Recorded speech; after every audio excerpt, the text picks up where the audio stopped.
Howdy guys, this is Professor Campo from my living room, and I have the camera focused on the whiteboard, so instead of my face. But I wanted to do just a few example problems from 4.8. Josiah had asked a couple questions, and then there was a couple basic things. So this won't be very long, and I can certainly make more videos over this same section.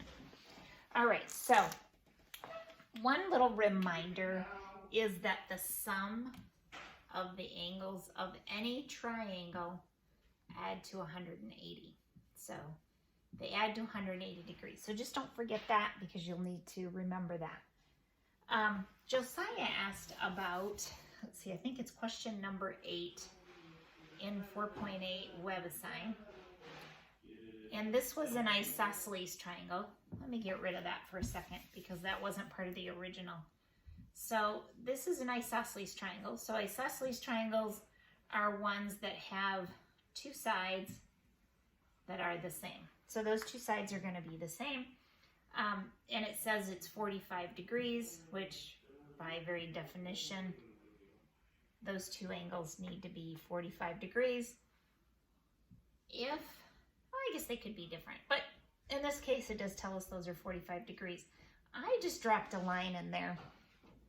Since this is isosceles, I can put a line in the middle, and we have two identical triangles. It also tells us that the base is 10. So that's the base, that's 10. If these are two identical triangles, then both of these bases have to be 5. So that has to be 5. And that has to be 5.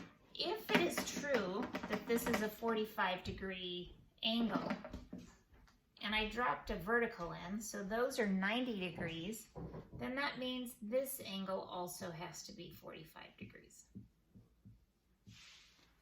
So what do we know about 45-degree right triangles? Well, this base and this vertical are going to be the same.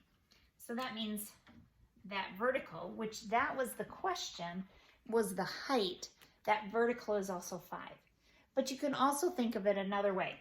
You could also have used tangent, because we know the tangent of 45 degrees is equal to, if I called this y, called that vertical y, over the base, which is 5, multiply both sides by 5, so I get 5 times the tangent of 45 degrees equals y.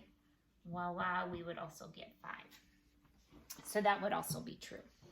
All right, the other one Josiah asked about was a question that had to do with the harmonic motion. And if you look in the textbook, it is on, oh, I had that open. It is on page 331 if you have a physical textbook. But it's the section that talks about simple harmonic motion. Looks kind of like this. It has the springs. So that simple harmonic motion, and it says that D equals a sine omega t. That symbol right there is omega. It's a Greek letter of the alphabet that deals with, we use that often when we talk about harmonic motion and electrical kind of conductivity. We use omega. It also says in that text box, it says the period is 2 pi over omega, and it says the frequency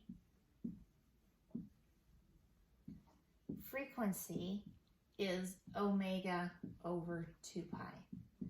And that's actually all we need for this question. So the question said, what is omega when the frequency is 256?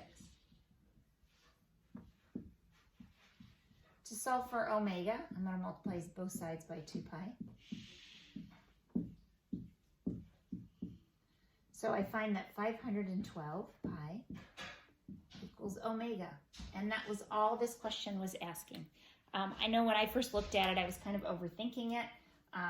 I was assuming I needed to use that formula for something and that there was more pieces to the puzzle, but that was all they were looking for. All right, let me do one more, at least in this video, and it's an example out of the textbook, but I wanted to walk through it in case there were some subtle things you might not have caught. It's example 2 in the textbook, and it's this cute little mountain picture. It's also in the PowerPoints. So example 2 says we have one peak here and another peak that's taller. This peak is 5,000 feet, and they want to know how tall that, and I'm going to call that Y. So that's that peak is Y, and it says these two peaks are 25,000 feet apart. And if I were to look from the horizon, if I was to look from the horizon, it's 27 degrees. So 27 degrees, and again, this will be the last problem on this video, and then you guys can, I'll get this one uploaded for you.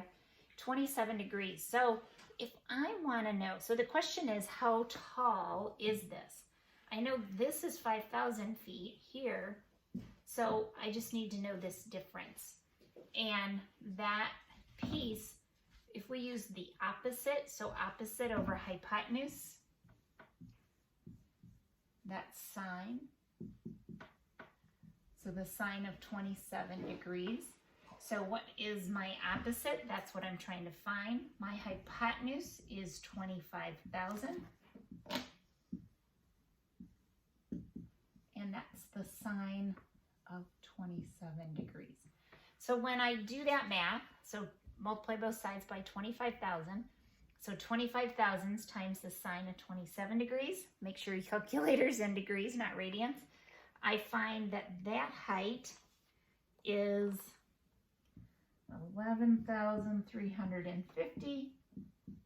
Add the 5,000 of the shorter peak, and I get 16,350. Okay. All right, I'm gonna stop this video and upload it.